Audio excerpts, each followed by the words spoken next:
Penny, I'm glad that you're with me today. I know it's bright and early, so we made this work for both of us in our time zones.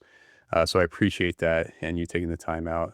Uh, we were able to connect, right, in the past 2, 3 weeks now.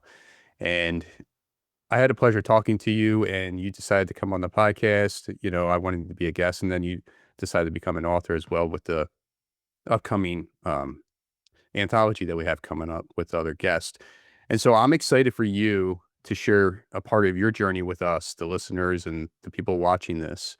And hopefully it inspires and encourages them. I would love for you just to start off with like, who are you? Like, where are you at in your life currently? And what are you most passionate about now? Okay, I'm delighted to be here, John. Thank you. And yes, it is bright and early, Yeah. but never too early for a podcast.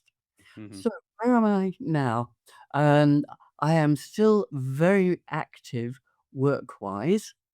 I should have retired probably 16 years ago, but I like structure, I like a project, and I'm absolutely passionate about um, the whole philosophy of AI being used ethically and to help people work smarter, not harder. Work smarter, not harder. Have you always worked smarter, not harder? I've tried. Yeah. Don't always succeed, as the lists get longer. I don't think that's particularly smart, but if you if you can prioritize, perhaps that's smarter. Yeah. Prioritize is a good way to start, right? So leading up, I know you have something big coming up, or you just launched something big in AI, right? And we can dive into that. But like leading up to that, what was something that was a major impact to help you start working on creating to get into that point of something with AI? It was my career as a journalist, followed by my consulting company, where I specialized in helping franchises and licenses expand their networks and replicate their business system faithfully. And I published my book, Manual Magic: Create the Operations Manual Your Franchisees Need to Succeed, in 2023, late 2023. And that was really the turning point because somebody once said to me, "The book that you write is the one that changes your life." And I can honestly say that the last 2.5 years have been extraordinary. I've had opportunities open up. I mean, for example, I would never have thought I'd be on a podcast. Yet I've now done about 45 as a guest.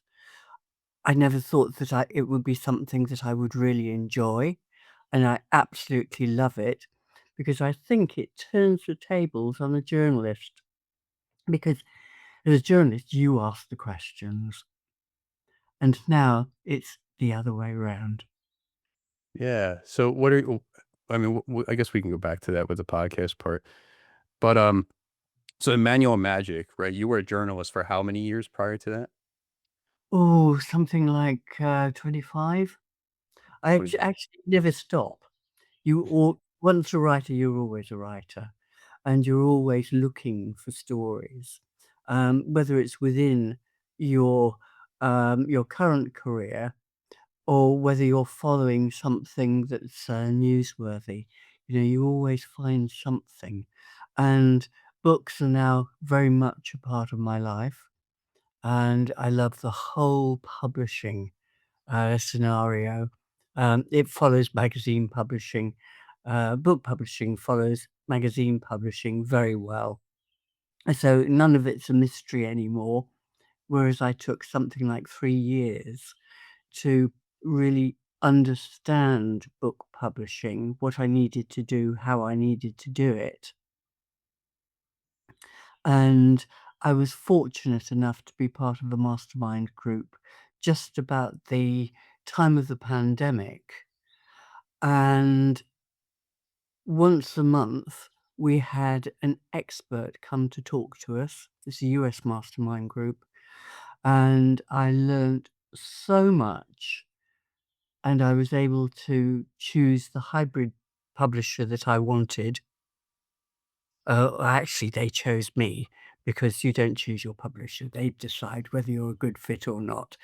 Um, but it all works tremendously well. Yeah, that's great. So you mentioned you joined the mastermind to learn about publishing. What made you want to reach out and maybe connect with this mastermind? What was it that interests you the most to be part of that? Well, it was really quirky because I joined Dan Janal's, um, I think the mastermind that he had a workshop really, it wasn't a mastermind in those days, a workshop, write your book in a flash. And I thought, write your book in a flash, how on earth can you do that? Because, it requires more than a flash. So I joined the workshop, and then on the Saturday, there was a bonus meeting, and that was a Zoom. And normally Saturdays are sacrosanct. I don't do any work, but my husband Stephen was out on a job, and I thought, oh well, yeah, might as well. And there were only about 4 or 5 of us on the Zoom call, and towards the end, Dan said to me, "Would you mind staying on the call? I'd like to have a little chat." So I did, and he said, "I'm starting a mastermind group, and I wondered if you'd be interested in joining us." And that was a turning point. And we had a true mastermind at the beginning of the month, and then on the 3rd week, we had an expert, and I have now, had the privilege of talking to something like 20 experts in the mastermind group. And it's not a big group, it's between 10 and sometimes 5, every month. And I have just learnt so much, made so many wonderful contacts. I mean, for example, Bob Berg, the Go Giver, he was one of our experts, and I was able to have a wonderful chat with him. Um, and then there's David Newman, the marketing expert, who's written about 5 books. Again, wonderful advice from him. So I feel that I've been really privileged in being able to understand the mechanics of publishing, even if I'm not going to be a publisher myself anymore. Right. So that helped you get started with the book you published about, 2 It years ago? Okay. absolutely, absolutely. They were instrumental. Did they help you, like, build it and guide you on that process, or was it just about the writing? It wasn't about the writing so much. I mean, when I joined, when I was invited to be an author of, Mhm. Rethink Press in the UK, they publish about, I think about 1,000 books, and they're all, nonfiction business books. Um, there was the opportunity to have a structure meeting, and I thought this would be enormously valuable because although I deal day by day with structuring operations manuals, which is has been my business for nearly 40 years, a business book is different. And you need to understand a different type of reader. And you need to know how to make a book interesting, varied, um, enable the reader to learn something valuable. Mine ended up by being 300 and something pages, which was it was just about 50,000 words, which is a big book, very big book. Um, but Rethink gave me the structure, and I was really, really comfortable with that because um, I had, uh it was like a case study, but it was a fictional franchise, and I specialize in franchising and licensing, so it was all about franchising and, how to create an operations manual. And the fictional franchise was a patisserie going back to my childhood where my mother used to bake the most wonderful cakes, for me when I came home from school. And that's a trend that seems to have sort of gone through my life. There was a wonderful patisserie downstairs from where I used to live in central London, and, cakes for birthdays, all that kind of thing. So I made this fictional franchise up, and we used the analogy of baking all the way through the book. So that lifted it from being just your sort of normal run-of-the-mill book, and there were so many other little things that were added to it that, um, made the difference, whereas I was just, left free rein to write the book after that. So that was a very, very valuable exercise. What do you mean when you said you made baking the anal analogy? Well, in every chapter, which went from, project management through to creating a structure, then, um, creating the content, and then finally publishing the operations manual. At the beginning, when we had the introduction to the chapter, it was drawing a little analogy to baking so that it lifted it way out of the normal, you do this, you do that. So it was saying, um, for example, you need to have um, all the best equipment to get you set up so that you could bake the best cakes.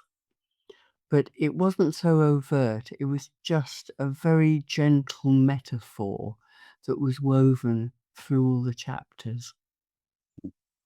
So if I was to do a different business, I can kind of relate to what you're sharing there with the bakery. Yes, absolutely. Yes. Gotcha. Yeah. That's awesome. And so you created this for franchises, right? And it's to help them grow. Am I understanding that correctly? Correct. Okay. And then Absolutely. what's that? Yeah. Because, well, there are many reasons why you would create a manual, or a set of standard operating procedures, often known as SOPs. One is to protect your intellectual property, which is very valuable if you've got a business system because somebody can copy it and go off and do exactly the same thing. I had, and I just that case when somebody came to me and said, um, "I've just become a franchisor, um, and I want you to take my operations manual and create it especially for my franchise." And he'd set up an identical business, and all he really wanted me to do was to substitute the company name for the one he just left. And it was actually the company that he'd just left's manual, which is totally unethical. It's breach of copyright. So if he had done that, that company could have sued him for breach of contract or infringing copyright, a whole raft of things passing off, a whole range of things. So that's the first reason. The second is to replicate something that works successfully. And in franchising, it's one of the most successful business formats or models. Um, and that, um, requires replication across a number of different outlets owned by people who actually own their businesses, but under the support and guidance of the franchisor. So that's why you'd have a manual. And in many countries, particularly in the UK, you need to have a manual under the terms of the franchise agreement. In the States, it's best practice. Then finally, if you want to sell your business, it doesn't matter whether you're franchised or not. If you want to sell your business, an operations manual adds tremendous value to the sale. It is a huge piece of work that, if kept up to date, can be just transferred. So if somebody acquires a business, they know exactly how to run it. Yeah. So I don't have a franchise. Is this something I could use as a solopreneur and, a solopreneur and Absolutely. go ahead? Yeah, that's what that's it. Yeah. So Uh, how can I use that for something I have? well, if you imagine that you were long-term sick. So, for example, when I had COVID, I had long COVID for 8 months, and I couldn't work effectively. Now, I was, about to write my book, so I was gonna concentrate on that. But had I been in a business that survived by my own talents without having help from anybody else, how would I run the business? So, if you imagine that you could give those 20 standard operating procedures to a VA, virtual assistant, to take on and run your business while you get well, that's the initial value. And also to protect your business system because you will have built something that's valuable and you need to protect it from somebody else who might say, "Oh, yes, John's got a really good idea. I think we'll use that." So if I create something like that, how can I protect myself from that if I don't know if somebody's taking it from me or anything like that? How do I know? Well, you probably wouldn't know that somebody's taken it from you, but if, for example, somebody was using, let's say you have a strap line to your logo, and suddenly somebody is using that, and you've trademarked it, you've registered the trademark, and you've got a whole system behind it, then you would be able to go to your lawyer and say, right, so and so is doing this. I had a case some years ago when I found somebody was using the name of my business, my consultancy, Manual Writers International. They were just calling themselves manual writers, and a number of people thought that they were contacting me when they were actually contacting them on LinkedIn. And because I had protected the name, we were able to serve papers, which was cease and desist. So they weren't able to use. They'd actually even taken some of the wording from my website. Were they like doing the same kind of business? Yes. Were they? Yeah. Okay. Yeah. Yeah, I knew somebody that had to redo their entire business because of the name, even though it was completely different from what they Mm. were selling or, promoting. Um, yeah, so that's a lesson learned, right? So you go check the trademark, whatever that is in any country and just make sure that everything is not taken in a sense and it's in alignment. Sometimes the attorneys will help out for sure, right? Yeah. Because it can come back to bite you. Yeah. So I like this. I like how you created this to help people, with their standard operating procedures and that they can carry it forward, uh, handing it off to people or they can go ahead and sell it. Like that's I never even thought of that, like selling your business. And I think maybe you can answer this, would that be something a business owner should consider in the end of maybe selling their business? Yes, it's very difficult as a solopreneur, because you don't actually have a business that is saleable. Mm, Um, so what you can do, you can do what I did. I decided to um, take my three-step system and create a platform, an AI-assisted platform, SaaS product, and that is a subscription model. So that actually builds a business. You referred earlier to businesses I just launched.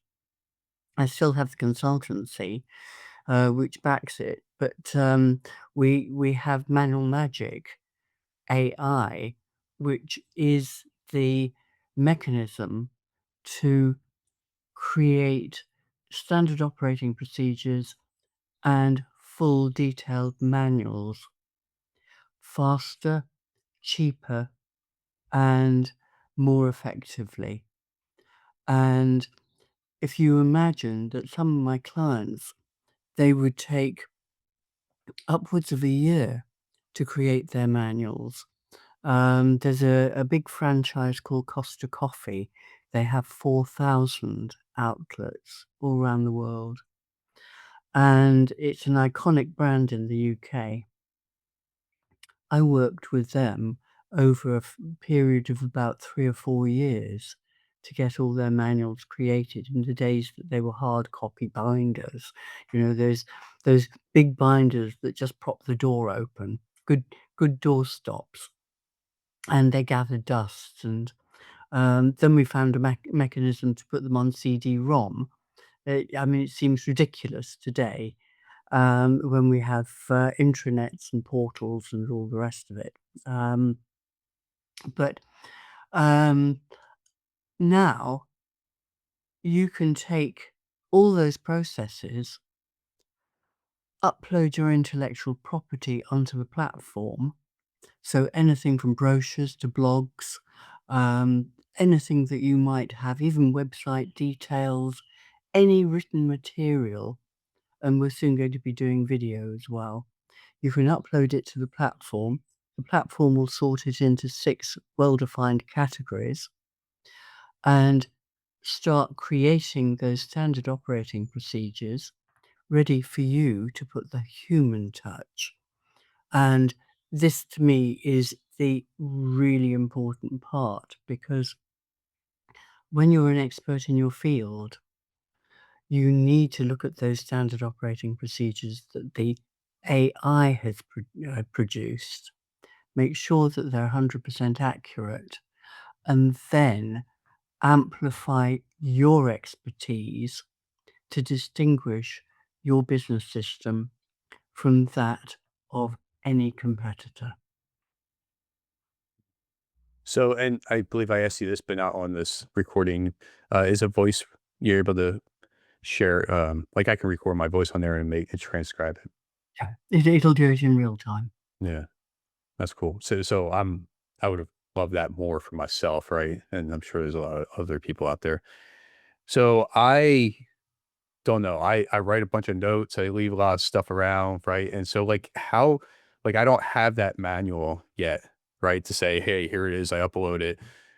So how do you like begin the process of creating an SOP with your system, for the business you're starting or you already have? Okay, you upload your intellectual property. So even the barest bones, um, you will have filled in information about your business. You will fill in all the information about your target reader, and then you can have your brand colors and logo if that's something that you would like to have on the platform. But when you've uploaded all the information, it automatically sorts it into basic SOPs, again in a structure.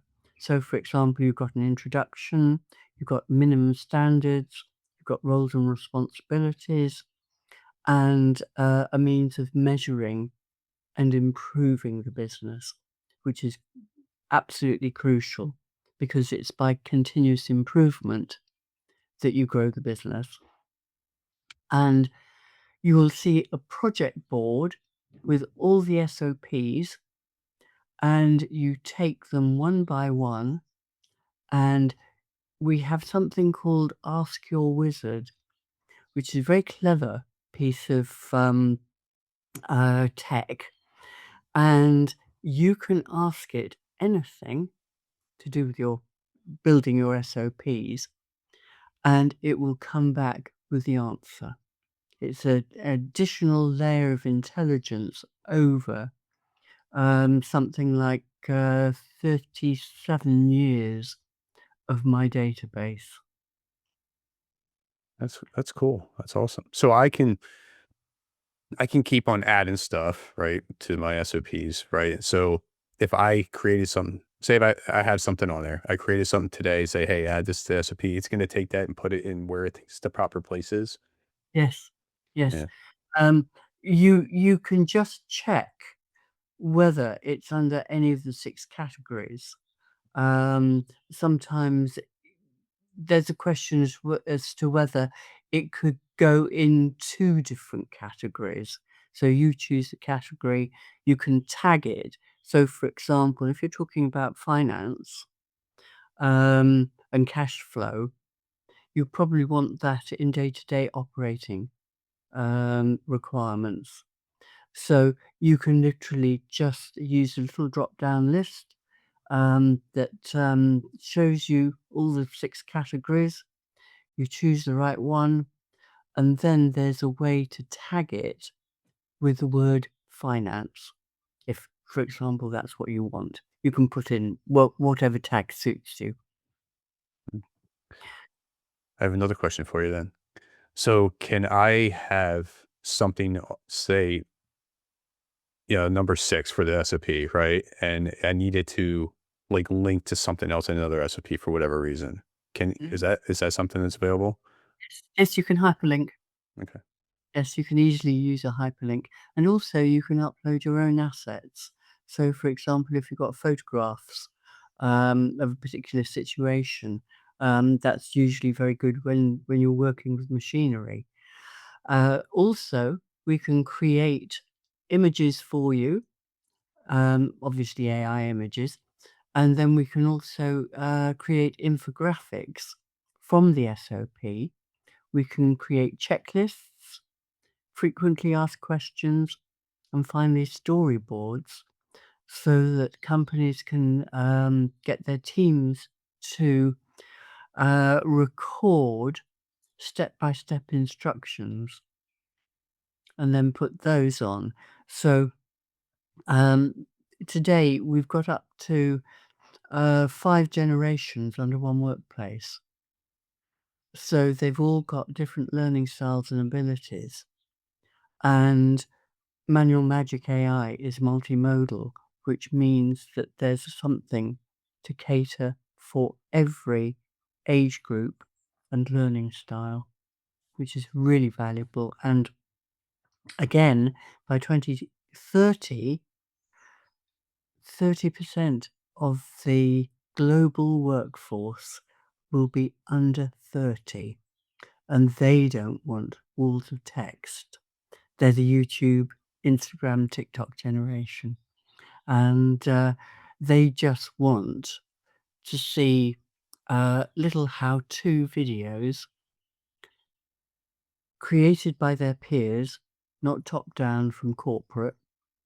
They want something that's created by their other team members, and we encourage this because that's the way that they begin to feel valued and motivated to look for little differences in the system that they can make, which will make a great impression across a network.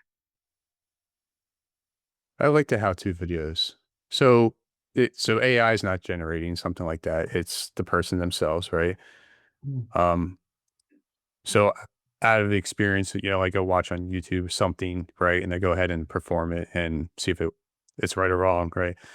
So I like how you're sharing how this new generation just wants to focus on that, not read text all the time, right? So they can go ahead and watch a video of, say, another coworker that has done that performance, that job, the task, and go ahead and upload. So now they can go watch it and then they can perform the job, hopefully, right?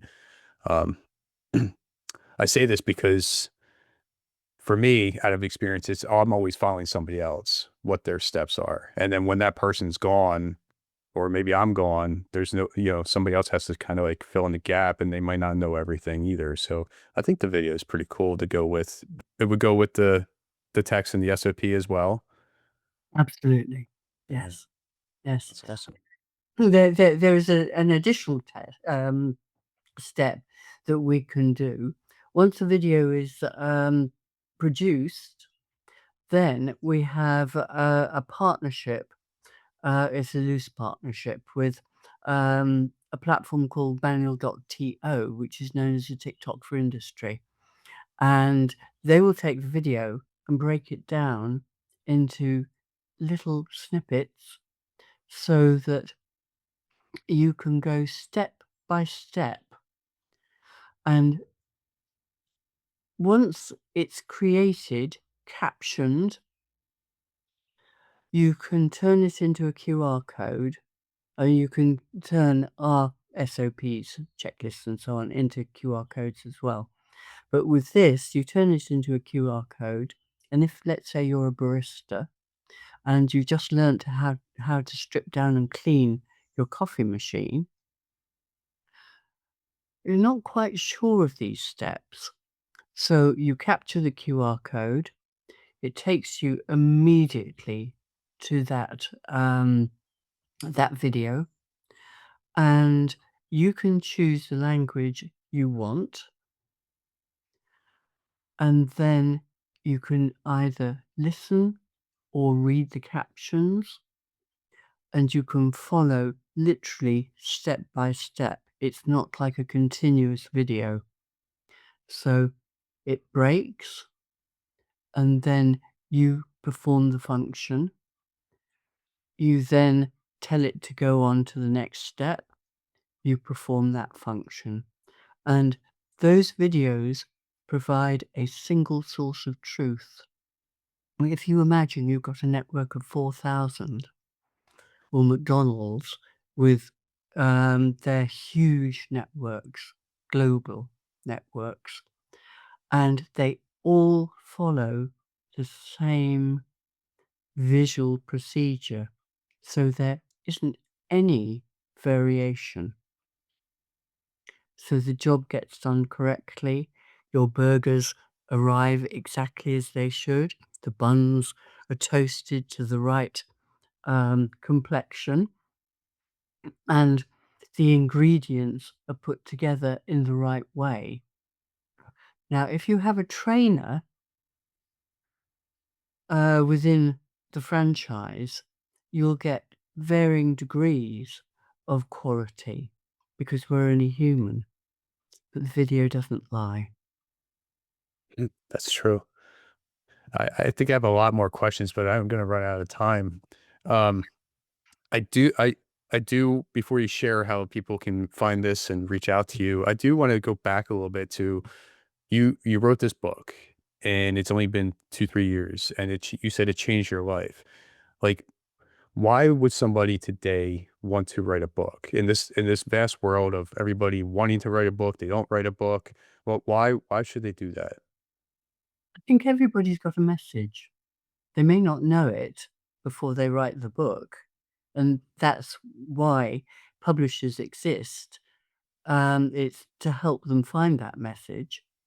But I think we need to share knowledge.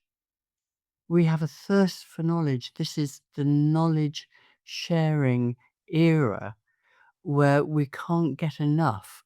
I mean, we've got information everywhere. If you look in my inbox, I've got probably 100 emails pointing me towards information that actually I really need to know. We don't have time for it all, but if we have a book, we can choose the subject matter that we want to read. And I think it's really valuable. Everybody says, "Oh, everybody's got a book in them." Um, I think they have. Everybody's story is unique.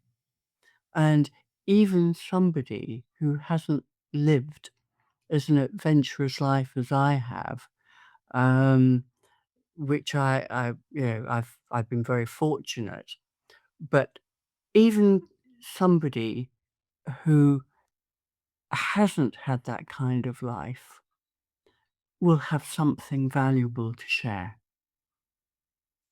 Yeah. And so, yes, this book's changed your life, in 2, 3 years, and I don't wanna say that a book is gonna change every author's life, but what would you say to those that write it and they don't see that impact as far as their life being changed, but what about other lives that might be changed? Yes, other lives might be changed. You don't know how valuable what you write about is, and you may never know what somebody else has done because of it. But I can guarantee, just as you go into an antique shop and you find a range of all sorts of bewildering things, and, I used to support my husband before we were married, and we took a year off to become antique dealers. He's very practiced. He's been a fine art auctioneer and valuer, all his working life, but this was completely new for me, and he'd come back with some object, and I'd look at it and I think, "Who on earth would want that?" And then 5 minutes later, somebody would come past and choose just that piece. So there is something for everything, something for everyone, in a book. Yeah, it could even be that one sentence that would, Yeah. spark you to do something different or change your mindset in some way. Um, Penny, how can somebody reach out to you, learn more about your manual magic and anything else you have going on? Maybe you're gonna do more books, I don't know. Probably do more books as well. There are 2 ways. Mhm. First is Penny at manualmagic.ai. So please do send me an email or link with me on LinkedIn. I think I'm the only Penny Hopkinson, particularly with Manual Magic AI, um, in on LinkedIn, and it would be fabulous to link up, connect, and carry on a conversation. Great, thank you. And I'll put all that in the show notes so everybody can go check that out. So I ask everybody at the end, the one question I ask everybody I have on here. What are 3 key things you've learned and used along your journey?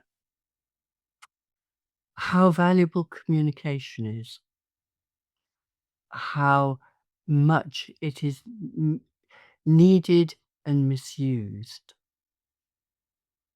World wars um, are the result of bad communication.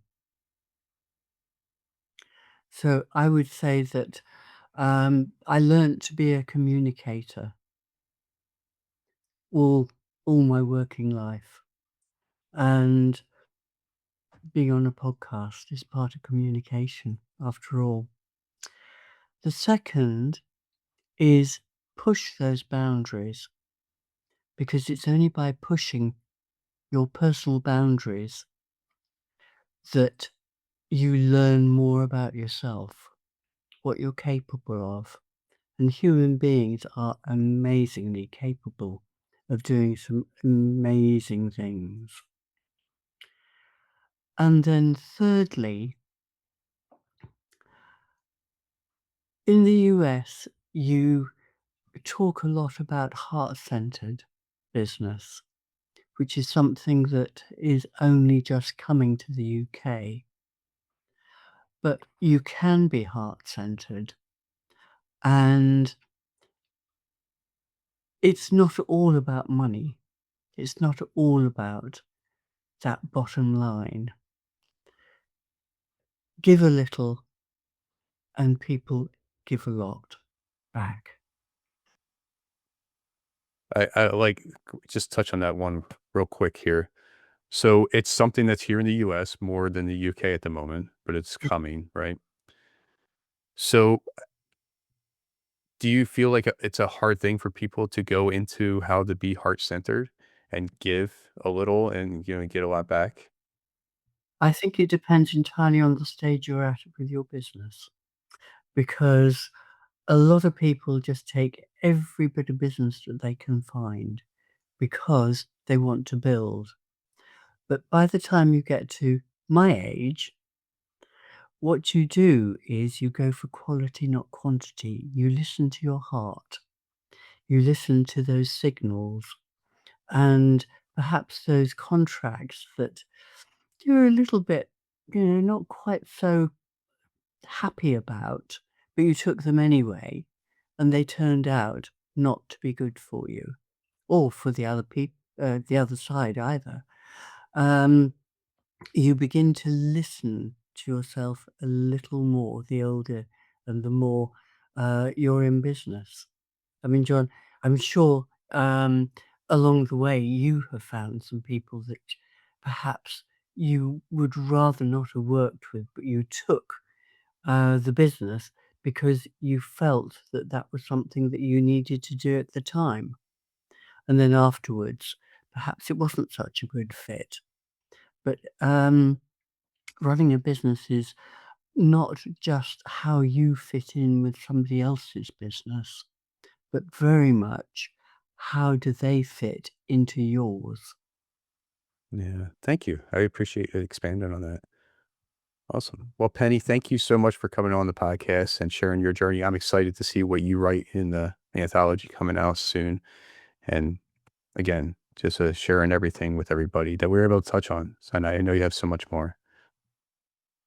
Thank you, John. It's been an absolute pleasure.